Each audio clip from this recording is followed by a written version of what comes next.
Football Update with your host, Sean Spencer and Alex Lucifer. What is going on, ladies and gentlemen? It is your boy, Sean Spencer, one half of that dynamic duo that is Let's Talk Football. And ladies and gentlemen, we are back. Ladies and gentlemen, welcome to College Football Update. I'm not here by myself. You know who I'm with. You know who I'm with. The guy from above Michigan but loves Michigan. Alex, how many days has it been since Ohio State beat you guys? Right there under my name, 1,943 days and counting. Almost 2K, baby. Almost 2K. We're getting there. You see my guy over here, Alex Boosman. What up, Alex? Not too much. Excited to be back talking football. Missed it.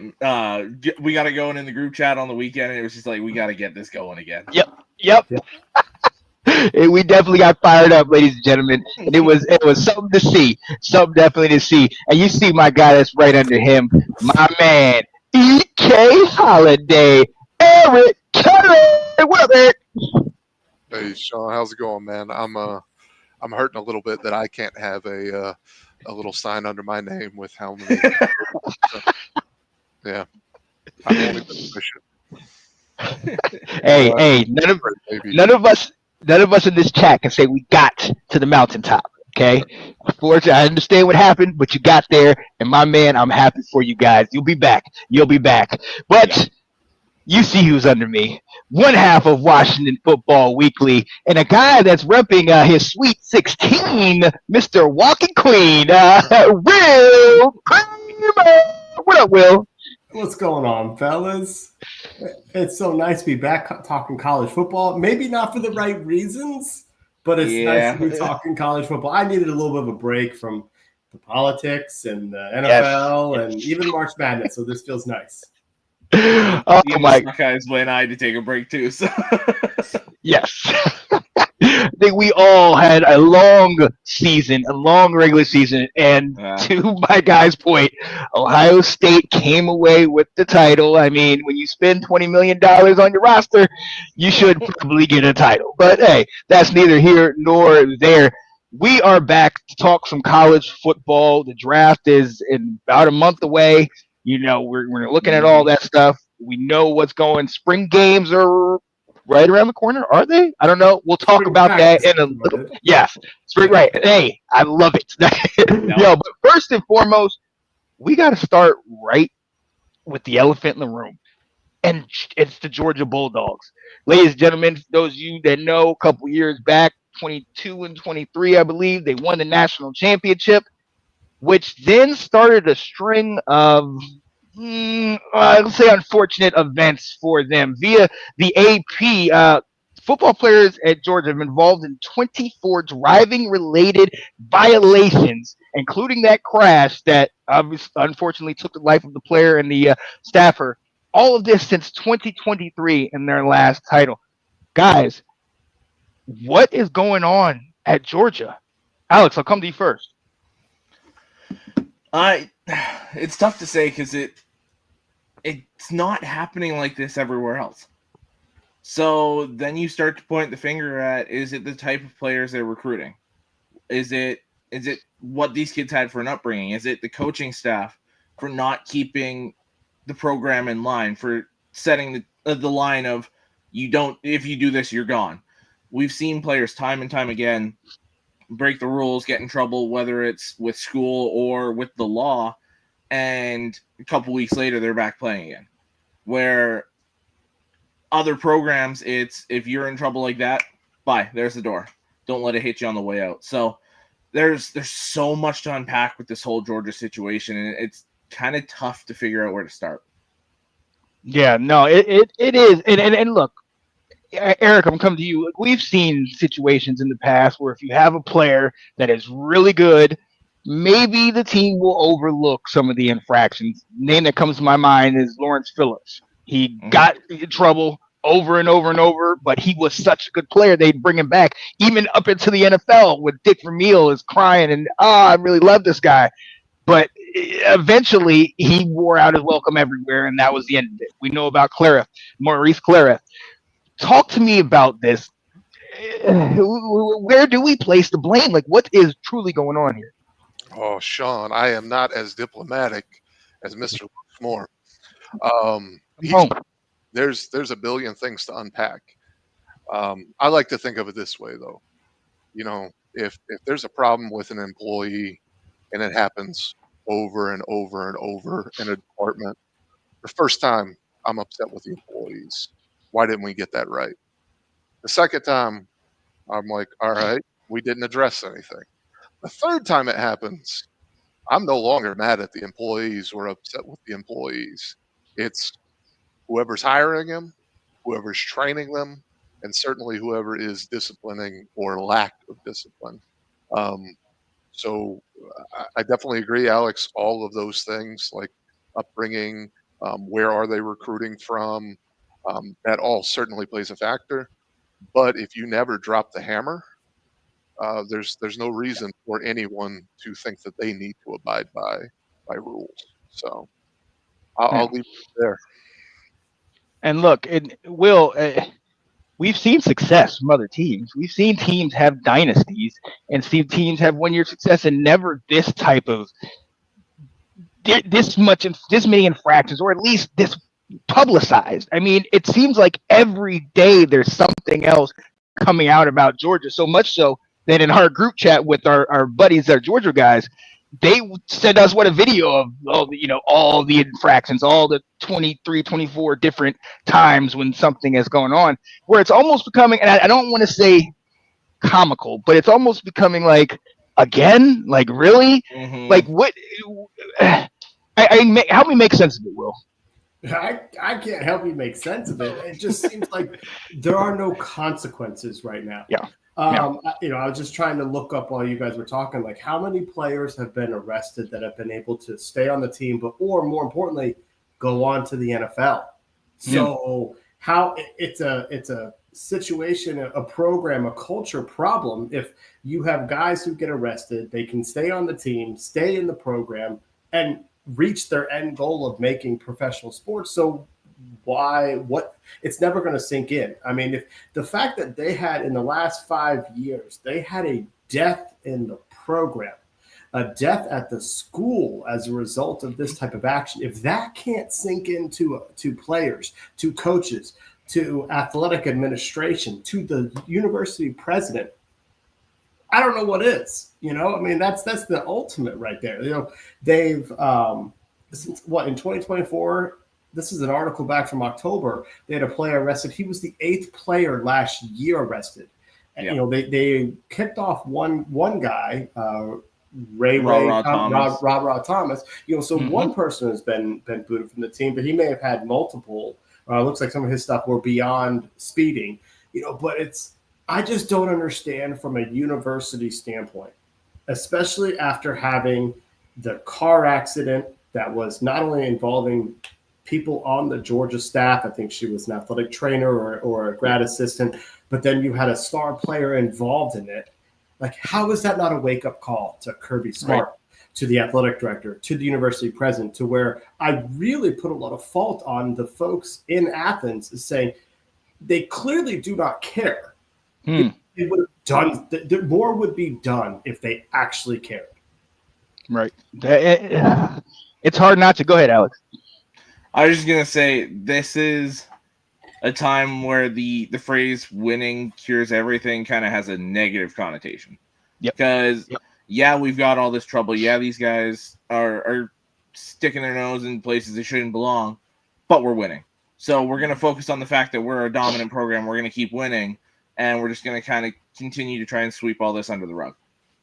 A 57 and a 55, if they only had 6 wins, get that kid out of here. Yep. That's how it would be in Athens. Well, and so I guess I'd have to beg the question, what's going to be too much? What's going to be the line that, where are we drawing the line in the sand? I mean, Will, you already talked about it. There was a person there was 2 people that were killed. There was a death in this situation. So if that wasn't something that would raise red flags, and obviously we see things are still happening. When is it going to be too much? I mean, it's getting out of hand. It's gotten out of hand. Let me start. It's way beyond gotten out of hand. When is it going to be a situation where maybe even the NCAA or somebody comes down and says, either you fix it or we're going to fix it? And hey, Colin said, snatch their licenses. Does it need to be something drastic like this? Anybody answer? Right. That's a solution by the government, not the actual. Yeah, the school can't take their licenses. You can't take their license away. I get what he's getting at, though. I mean, they can put restrictions and stuff like that. But again, just taking that away isn't teaching them anything. They aren't learning anything from that. Are they running stadium steps? Are they being required certain things that they have to do that are brutal or make it tougher to be on the program? Because I think we've mentioned it. Nick Saban, he has one of the best speeches I've ever heard about players who have problems or tough upbringings when he talked about Henry Ruggs. And, what if this kid had support? And even though he had gotten in trouble, he was still around the team. But Nick Saban also had consequences for what was going to happen. So unless the football head coach, Kirby Smart, does something about it, then it's going to run rampant until they start losing. And if they start losing, all of a sudden people will care. Well, and some of this, like at times when these are happening, I want to kind of take a step back and say, okay, so these are young men. These are just young people getting caught for speeding. Raise your hand if you've gotten a speeding ticket in your lifetime. All right. So let's recognize that. However, some of the decisions that are being made, 88 and a 55, the guy this week or last week, Colin let us know he was clocked at 107. So it's reckless behavior that is not just going to endanger their lives. It's going to endanger, someone else and innocent bystanders' lives. And that's the problem here, where it's like, I'm looking on Sports Illustrated has a chronological thing, and you can go May of 23, July of 23, July of 23, July of 23. So it's like it's repeatedly, and to exactly, Eric, what you were saying, you got to look at Kirby to say he's not doing enough to change the culture there. And it must be a situation in Athens where winning matters more than cleaning up the program, than doing right by these young men and teaching not just the guys who have gotten in trouble, but the rest of the players.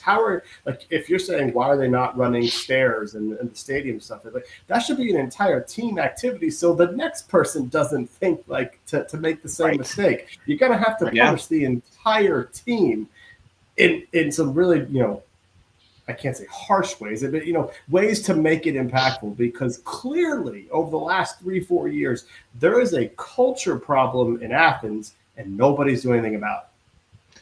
Oh, yeah. Well, and exactly your point there, Will, is you punish the entire team. So then not only is the person that messed up going to get the message, but the rest of the team's going to get the message of help keep each other in line.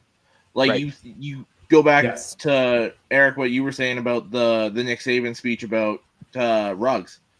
He not only went on to say Ruggs was a kid that made a stupid decision, he's going to pay for it, but then it was shame on everyone else around him for allowing him to make that decision. Right. What, you're worried that he's going to be upset with you for taking his keys? You didn't, and it cost not only him his career, but someone their life. So it's that thing. There's the saying, I'm my brother's keeper, and you say it all the time on teams. These guys need to embody that, because letting these guys do it time after time after time is going to continue to get worse.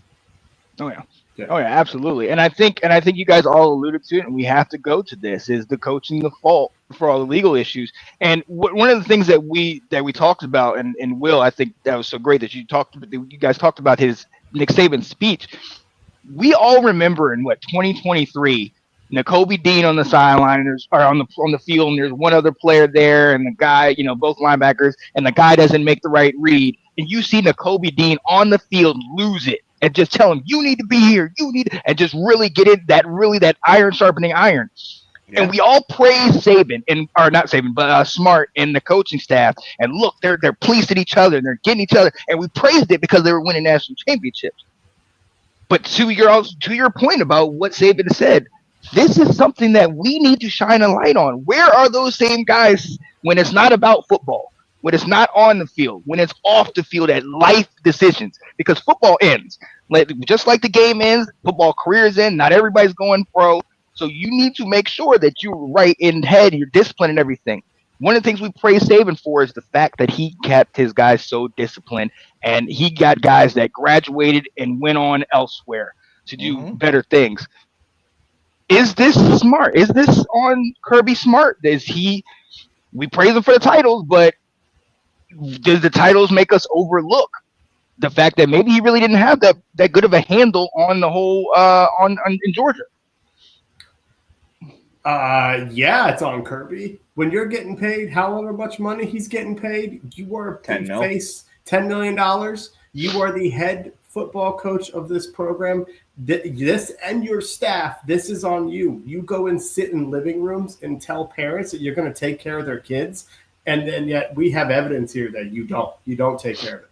So it absolutely is the responsibility of this coaching staff. But it also it doesn't stop there. Because you darn well know this athletic director knows exactly what's happening, and they have done nothing about it. You know, you darn well know this university president knows exactly what's going on at their university when these kids get arrested. That has to go to them. That they get woken up in the middle of the night to let them know that we've had a student that gets arrested, and they're not doing anything about it. So collectively, there is a complete admission that this doesn't matter to them. And if it does matter, then they're not doing anything to address it. Mm-hmm. Oh, Colin, I saw your message a minute ago. I can't speak to whether Kirby is handcuffed, but I know a lot of his players are. I was waiting for that. Sorry. Too easy. Yeah, I'll jump in on this. When Michigan was going through the whole Stallions, the cheating scandal, time after time after time, I saw a statement that's absolutely true. The head coach is responsible for the program.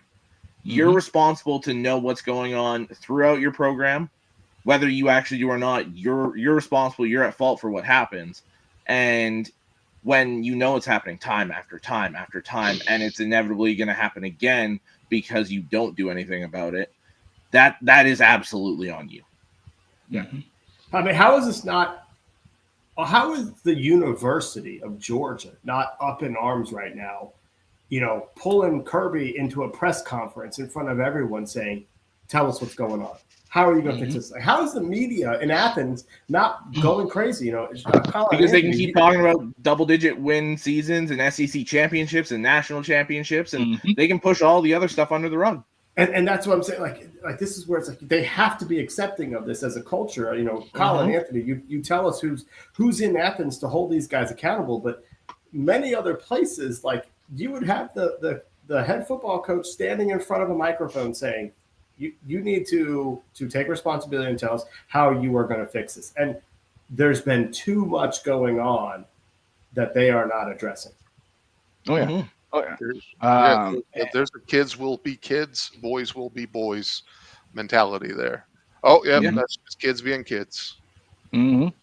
Exactly. And look, they had a death. Like, they had somebody die. They had two, and that was the start of the whole thing. And that started all of this. But how many people have to before it matters to them? There's got to be a number somewhere. Right. Well, and that's the thing. The question is, what number are you looking at? Because are you looking at how many people have to die or have these infractions, or is it how much money we consistently get in because we're in the SEC championship every year? We are one of the most talked about teams and all this stuff. And listen, I see Georgia guys in the comments. Appreciate you guys watching. We're not coming at you. We're not focusing this on Georgia because we can tell you a number of incidents and other teams that have been going. You talked about the Meyer legacy. We know Ohio State Trestman. Alex, you talked about things in Michigan. There have been places, Florida. There have been places all over this country that have had issues when they've had success. We've also seen the documentary, Swamp Kings, talking about Aaron Hernandez and all that stuff in Florida. So it happens. But this is where this question comes in. When all of those things happen, whatever the infraction was, you go USC with, the money and all that, Pete Carroll leaves. Tressman, when all the scandals with all that, he with the laptop, he leaves. These coaches, Meyer, all these coaches either got ousted or left. Jim, they all got ousted or left right around the time that they were going to get caught. So is that what is going to happen with Kirby? Because we have to, at some point, you have to sit here and say, I don't even know if it's the players that we're recruiting. Because I look at ETN at the beginning of this season. He transferred from Florida, so he wasn't recruited. He might have been recruited by Georgia, but he came from another place. And he had to sit the first game because of a DUI that week before. I mean, that's saying people, as soon as they get into Georgia, into the whole community, there's something that said, hey, this is okay, or it's not being policed, or it's not being affected. At a certain point, we do have to go and put that spotlight on the head coach and said, yes, you brought 2 national championships to this team. Yes, you beat Alabama. Yes, you've done all this great stuff. And yes, you also lead the country in most legal infractions and most issues with your players. One of these things has to outweigh, and I know it's what have you done for me lately, and if you can win, we'll keep you in. But there's got to be a point where we say, no, we're not doing it. And to your point, it should have been the death. But clearly, that was right off of a national championship, so that wasn't it. I'm baffled by this, guys. I really don't know what to say. Rah-rah as well. I mean, and here's the thing is, rah-rah was kicked off, but as we said before, there was more than just the driving incident there. These two, this last week, here's my issue with Kirby again, is they were labeled indefinite suspensions, which leaves the door open for them to come back. Why not just say, there's the door? If you're serious about this and you're starting to take this seriously, don't leave any doubt about whether they might come back or not. Get the hell out. They need to. Because you're going to start to get to this point, and maybe you're already at it. As long as you're winning national championships, then you have carte blanche. You can do what you want when you want, and as long as you're bringing money. And I mean, has that always been that way? Galaxy, Georgia players that catch lately are charges. Well, glad you said it. and look, it does shed the light on the fact that a lot of these guys have been speeding. And mind you, I think we made this point. I don't know if it was on camera. I know we did off camera. We're just talking about the speeding infractions. We're just talking about the car-related stuff.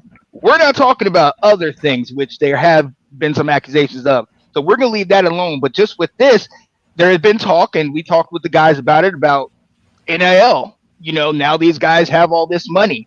I've always argued that, if you go back and look at the 30-30 Pony Excess, top players and top key players were getting money beforehand.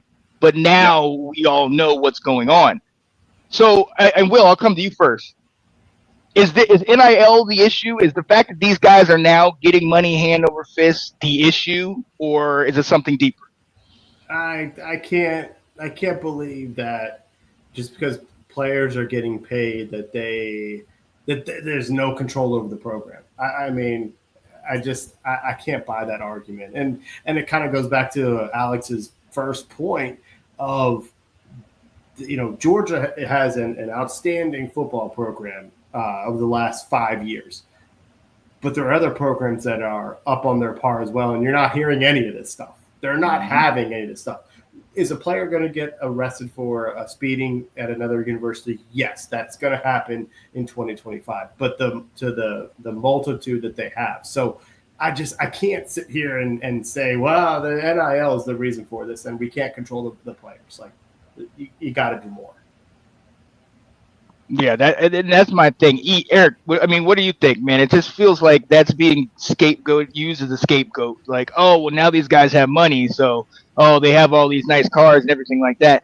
Even if we're saying that the NIL is giving them more, maybe more than they were getting behind the scenes, they were still getting cars. They were still getting nice women. They were still getting a lot of things, and they're still the NIL is one thing, yes, and it gives you the key to some of this stuff. Key, no pun intended. But it's not the only issue. Like, there's got to be some kind of checks and balances, at least in college football, if not in America. Go ahead, EK. Oh yeah, absolutely. To both of your points, Georgia didn't start paying players in 2023, and most big programs didn't. To your point, that it's been going on under the table in some form or fashion. So we'll leave that out. And Will's points, I mean, absolutely. This is up to administration, and it is a culture issue. Now, I will say that NIL and the openness of NIL probably has helped enhance the issue, because you're able to hop in that Ferrari and you don't have to hide it from anybody. You get to hop around and you've got money to burn and money to spend, and no shame in being out and going out. So I think it plays a factor, but I certainly don't think it's like the root or what allows it to continue going on, because USC is paying a lot of money. Oklahoma is paying a ton of money. Ohio State, you just talked about $20 million. I know my team is paying a lot of money. I know his team is paying a hell of a lot. We're forking over a lot of cash now, yeah. And I don't hear anything. $12 million quarterback. about that. So over the next 4 years, but So this isn't, to your point earlier though, Sean, this isn't a knock on Georgia. This is in my opinion, a Kirby Smart problem. You mentioned a Pete Carroll problem. I think of a Mark D'Antonio problem. I think of a Joe Paterno problem. So this isn't just at Georgia, to be clear, even though I love picking on them, because who beat you last? But I was waiting for that to come up this episode. I had the chance. But it's at the end of the day, like, I think as we all get older, like I look at these kids and I go, oh my gosh, these are kids. Like, they're getting millions of dollars, but this person is supposed to be helping them go from being a high schooler to a man, and there's nothing that's happening there that's repercussions for doing something dumb. It'd be one thing if these were all completely different issues that were happening. Yeah. But so, like, the death happens. All right, maybe that's not what gets Kirby fired. But the 12 arrests after for the same exact issue is where we should be drawing that line at. So I'm sorry I got off on a tangent, but I think NIL definitely helps, but it's definitely not the issue. Oh, yeah. And Alex, you and I have talked about it many a times over the last couple of years as NIL became more open and players got more exposed to it. Listen, at any way, shape, or form, a lot of these guys we know come from areas that maybe aren't the best environments. And then you give this guy a lottery ticket, you give him all this money. The coach is still supposed to be there to be in the gap, to make sure that these guys are understanding, A, you have this money and how to use it and what to do with it. But B, you still got to be an upstanding citizen. That's what these guys went to college for. The beginning. Now, I have never been somebody that's had an issue with NIL, because if the whole university is getting paid off their backs, give them a couple dollars. I'm with it. But this stuff that's been happening, and to Eric's point, the fact that it's the same thing. If there was an issue over here with speeding, and then now we have issues with shoplifting or something like that, okay, those might be unrelated. But when you have it that it's the same thing, speeding, reckless driving, all these same things, and over 100 miles an hour, after all the stories we heard, I mean, NIL doesn't, it's not the main issue, but to Eric's point, I think it definitely kind of cushions it. It definitely helps accelerate, another pun, sorry, helps accelerate the, all of these. It's too easy, man. So, I mean, what do you think? Well, and I mean, like Eric was saying before, it's a lot easier for these situations to happen when the kid's got a Lambo or a Ferrari or like any of these really fancy cars, because it's got to be tempting to be like, how fast can this go? But at the same time, you've got to be an adult and realize that's a terrible idea. And there's got to be somebody there with you to be like, hey, dude, let's not do that. Because they should be able to point at Jalen Carter and everything else that's happened since then and be like, these guys all made that decision to see how fast their car could go, paid the price. So I think there's something there where there's got to be the coaches still. There's the whole thing coaches used to say where it's, I'm going to take your boy to college and he's going to come back a man. That should still be a thing. You still got to teach these guys how to be adults, how to be good young men in society, because a very small percentage of these guys are going pro, like we've said already. So they've got to be able to figure out life after football, and learning how to be an adult is a big part of that. Oh, absolutely. Absolutely. Yeah, Colin said also kids nowadays don't even want their license 16. Most folks my age got ours on their 16th birthday. The other kid, not Nitro, but he had just got his license 2 weeks The one prior. that crashed into the garage, yeah. That's crazy. It's look, honestly, it's sad to hear. And again, we're not talking about this as to say, oh, what's Georgia, look at you. We're doing this because this is a bigger issue.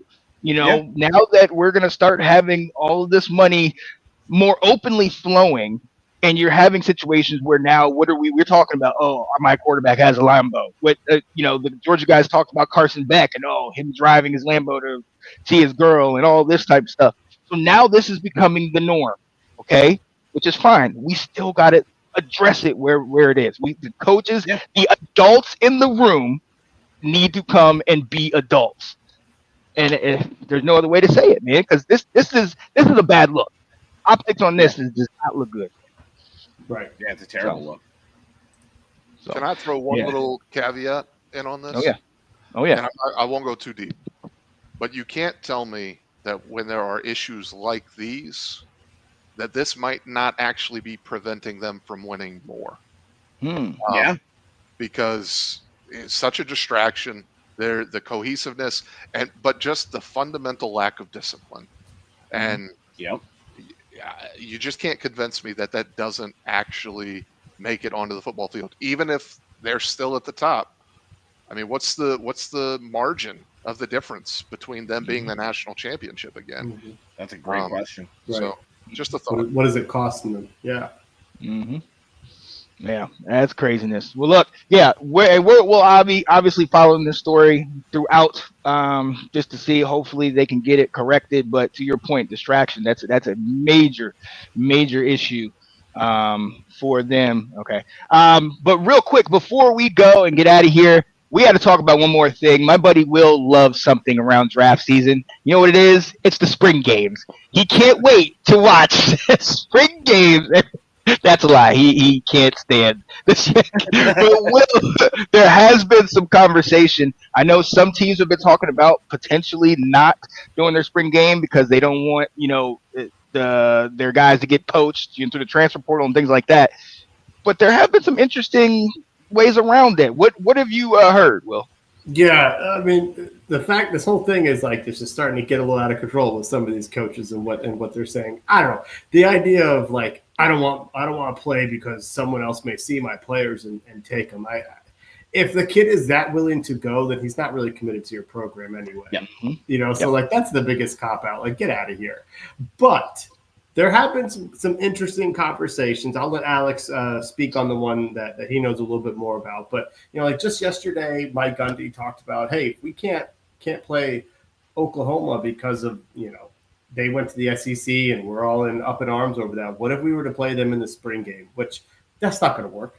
You're not going to have two rivalry teams playing a spring game, and the fans are going to care and the players are going to care. Like that's not going to work. But yeah, there have been some talks of how can this be closer to what NFL preseason is like, where you have joint practices, where you have a game at the end to celebrate, but you can really make it meaningful. And I think there's something there that is worth exploring for these schools. I think it's an incredible opportunity to take an in-state school, bring them up to the big house, let Michigan play Eastern Michigan. Let Michigan play Grand Valley State, which I know obviously would be a huge, separation. But what an opportunity for them to come to the stadium. They probably get some money to do that.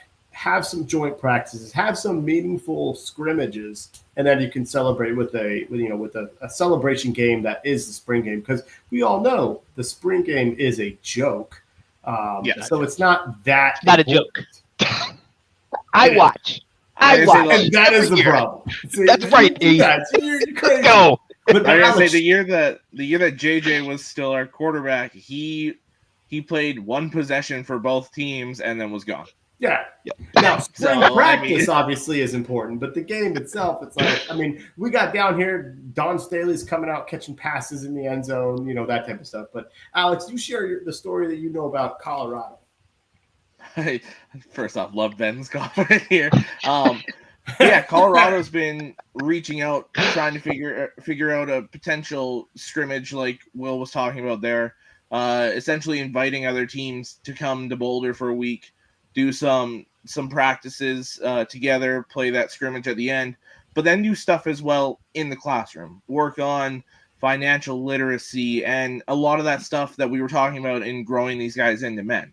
It's a big focus on that kind of stuff as well, which that's the one thing I'll give Dion props for, is he's been so focused on that kind of stuff from the moment he got there. Building these guys into men, obviously trying to win as well, but he's that old-fashioned, I'm going to take your boy to college and he's coming back a man kind of coach. Fran Brown, the Syracuse head coach, immediately hopped on and said, I'm down for this, agreed to everything Dion wants to do. So now, to my understanding, it's waiting NCAA approval for them to actually do it. But you've got Texas Tech said they want in on a scrimmage as well. There's been a couple other schools here and there. I love Will's idea of having a big school invite a smaller school out to the week, allow them to use your facilities, allow those kids to see what the big time programs are like, and then have the game with them at the end of the week. I think it's a phenomenal idea. And especially if you can do all those things Dion's talking about, where you work with these guys off the field as well as on the field, I think there's only benefits to this. Right. Mm-hmm. I want to hear from the two diehards this way, that love the spring game. Hearing what Alex and I are saying, what do you all think, you traditionalists? You want me to go first, Sean? Go ahead, man. Let them have it. Come on. So the spring game isn't about the spring game, right? It doesn't have to be a game. It can be the most vanilla practice that has ever been televised in history, and you're going to have me tuned in so I can see what fourth string quarterback looks like. Does he have enough zip on it? Like I know. But the spring game itself, whether it goes either direction that you two mentioned, or it's just a 7-on-7 practice, I don't really care. But it's about the fans. That's what the spring game is. Mm-hmm. All it is a televised practice. So why are we taking that away? And if we do go to if I find out that Nebraska is scheduling against another team for their spring game, well, geez, now you're going to allow other coaches on the field to watch your players play? Yeah, if you're actually worried about your players getting poached, you're allowing another team into your building. Right. So I'm good. I just don't want it to go away. And what form it's in isn't really that big of a deal to me. But it is great for the fans. And I think Marcus Freeman came out last week. Of course, everything he says is the gospel to me. But he makes a point that there's a lot of kids and community members that can't get into that stadium during the year. And he makes a point that he gets them in for the spring game. Yes. So it's about the fans. As long as we keep it in some fashion, I'm good with it. Yeah. Well, and I mean, to that point, I went to the Michigan spring game in 2007 before we moved out west, and it's one of my greatest memories. I got to meet Braylon Edwards and Anthony Carter because of it. Signed a helmet and got to chat with them, everything, and it was a great experience. So I absolutely agree with you that something's got to stay, whether it's the two-team scrimmage or the spring game in itself. To throw another dig at Ohio State, I hate what they're doing this year. So they've taken away their spring game in the traditional sense. What they're doing is making people pay to get in, and they're doing you get a quick meet and greet with some of the players, and then you get to watch them play flag football.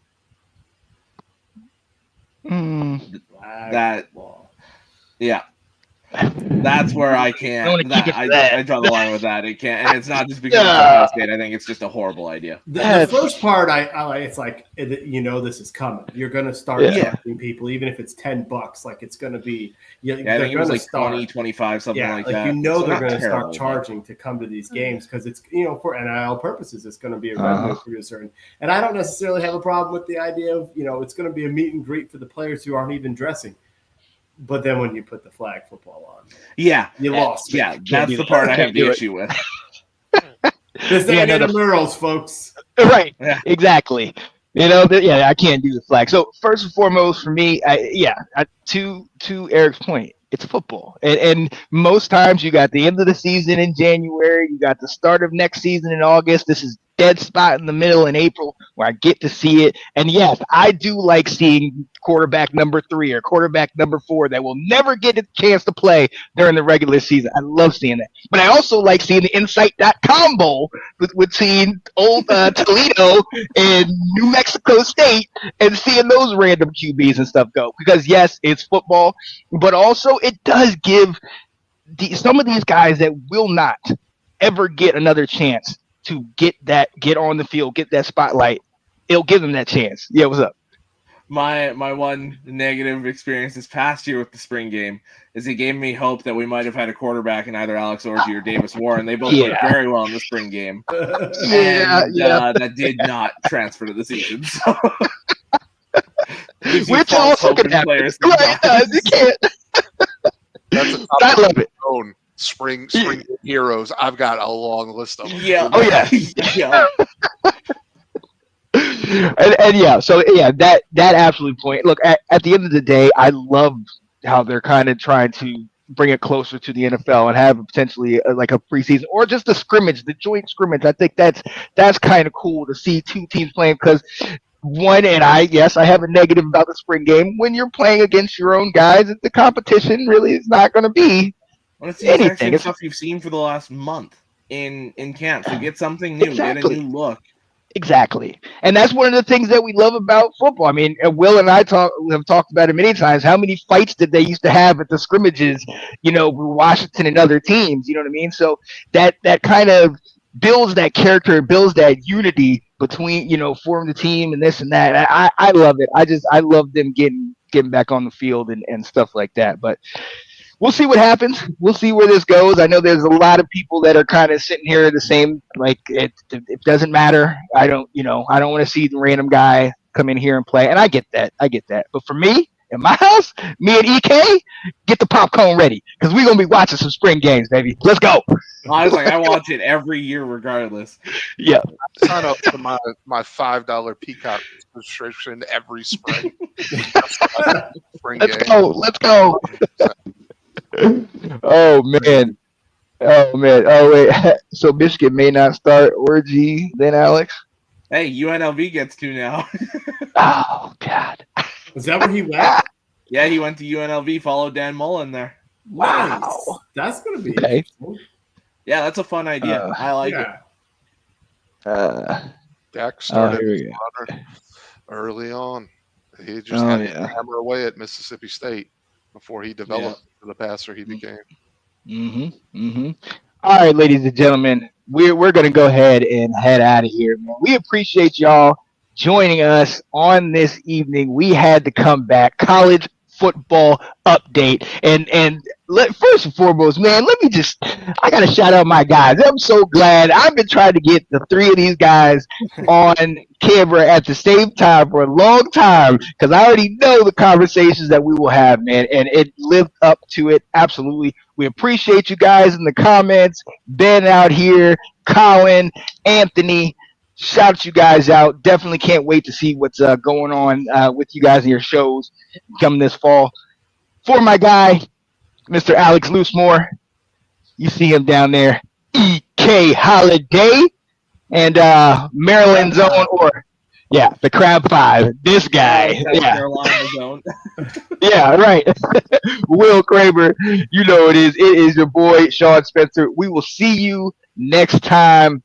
Hey, tune into the good stuff. College football is back because of the spring games. So technically it's back, Will. We're back. Let's go. We're out of here, people.